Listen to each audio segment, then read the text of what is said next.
1월 12일 월요일입니다. 오늘 새벽 우리에게 주시는 하나님의 말씀은 디모데전서 5장 9절부터 16절 말씀입니다. 갑으로 명부에 올릴 자는 나이가 60이 덜 되지 아니하고 한 남편의 아내였던 자로서 선한 행실의 증거가 있어 혹은 자녀를 양육하며 혹은 나그네를 대접하며 혹은 성도들의 발을 씻으며 혹은 환난 당한 자들을 구제하며 혹은 모든 선한 일을 행한 자라야 할 것이요. 젊은 가부는 올리지 말지니 이는 정욕으로 그리스도를 배반할 때에 시집가고자 함이니 처음 믿음을 저버렸으므로 정죄를 받느니라. 또 그들은 게으름을 익혀 집집으로 돌아다니고 게으를 뿐 아니라 쓸데없는 말을 하며 이를 만들며 마땅히 아니할 말을 하나니 그러므로 젊은이는 시집가서 아이를 낳고 집을 다스리고 대적에게 비방할 기회를 조금도 주지 말기를 원하노라. 이미 사탄에게 돌아간 자들도 있도다. 만일 믿는 여자에게 가부 친척이 있거든 자기가 도와주고 교회가 짐지지 않게 하라. 이는 찬 가부를 도와주게 하려 함이라. 바울은 젊은 목회자 디모데에게 하나님의 가족인 교회 성도들을 대하는 지혜를 전합니다. 어른들은 부모님처럼 존경과 효를 다해야 하고 젊은이들을 대할 때는 형제 자매처럼 아끼고 진심으로 사랑으로 대하라고 권면합니다.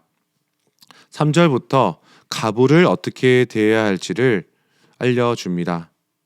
성전 전체에 흐르는 하나님의 관심은 고와 나그네 가부를 향해 있습니다. 이사야 1장 17절 말씀은 선행을 배우며 정의를 구하며 학대받는 자를 도와주며 고아를 위하여 신원하며 가부를 위하여 변호하라 하셨느니라. 야고보서 1장 27절 말씀은 하나님 아버지 앞에서 정결하고 더러움이 없는 경건은 곧 고아와 가부를 그 환난 중에 돌보고 또 자기를 지켜 세속에 물들지 아니하는 그것이니라.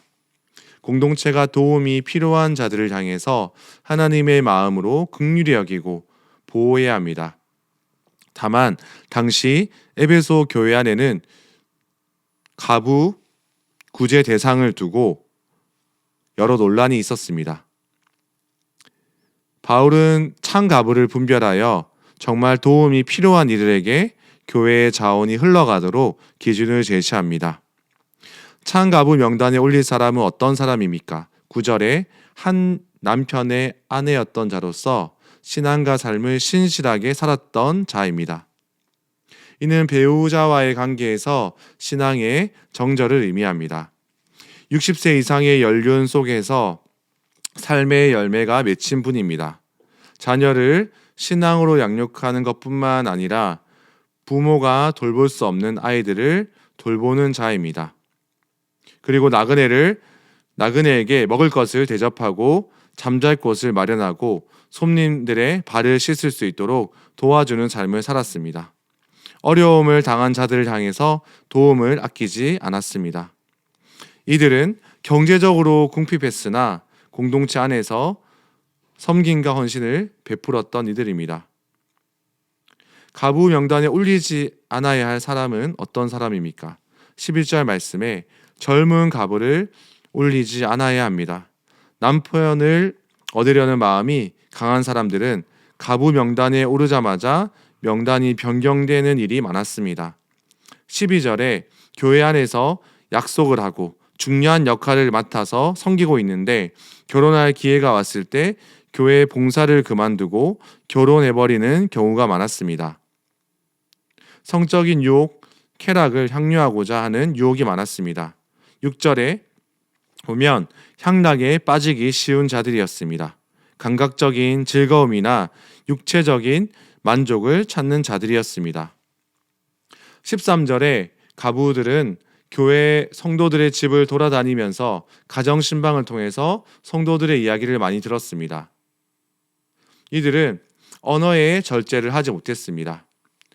다른 사람들에게 들었던 말을 전하거나 특정 인물에 대해 험담하거나 쓸데없는 세상의 이야기나 잡담만을 하고 다님으로써 교회 안팎의 문제를 일으켰습니다. 개별적으로 만나서 이야기를 나눈 부분을 비밀 보장해야 하지만 그렇지 못했습니다. 젊은 가부들은 결혼을 하고 아이를 낳고 가정을 다스려서 적대자들에게 비방할 기회를 주지 않아야 한다고 말씀합니다. 당시 결혼관이 문란한 상황이어서 젊은 가부들이 결혼으로 인해서 시험 받을 수 있기 때문입니다. 또한 믿는 여자가 친척 중에 가부가 있으면 가까이서 그들을 도와주라고 합니다. 교회가 감당해야 할 가부가 많은데 정말 도와야 할 사람들을 돕기 위해서 협력하기를 원했습니다. 바울은 이렇게 가부에 대해서 분별하면서 도우라고 한 이유는 교회가 분별해서 도움이 필요한 진짜 가부를 제대로 돌보기 위해서입니다. 도움이 필요한 가부를 도울 수 있어야 하기 때문이었습니다. 우리는 개인과 교회가 도움이 필요한 자들을 잘 분별해서 그들을 그리스도의 마음으로 섬겨서 소외되고 힘든 지체들이 회복되고 도움을 경험했으면 합니다. 오늘 말씀은 참 가부의 모습을 또 배울 필요가 있습니다. 선한 행실을 사람들에게 나타내라는 것입니다. 하나님 앞에서 신실한 삶을 살고 다음 세대를 신앙으로 키워내고 나그네를 대접해야 합니다. 성도들의 발을 씻기는 낮은 자세를 가지며 다른 사람들을 섬기는 오늘 하루를 살아가기를 소망합니다. 기도하겠습니다.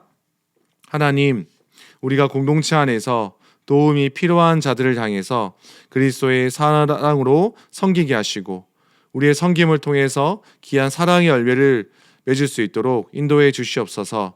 공동체가 사람들을 섬길 때 하나님이 주시는 기준을 통해서 섬길 수 있도록 도와주시옵소서. 예수님의 이름으로 기도드립니다. 아멘.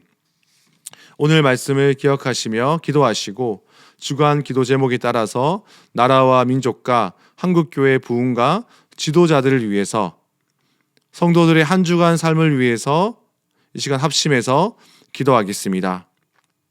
기도하겠습니다.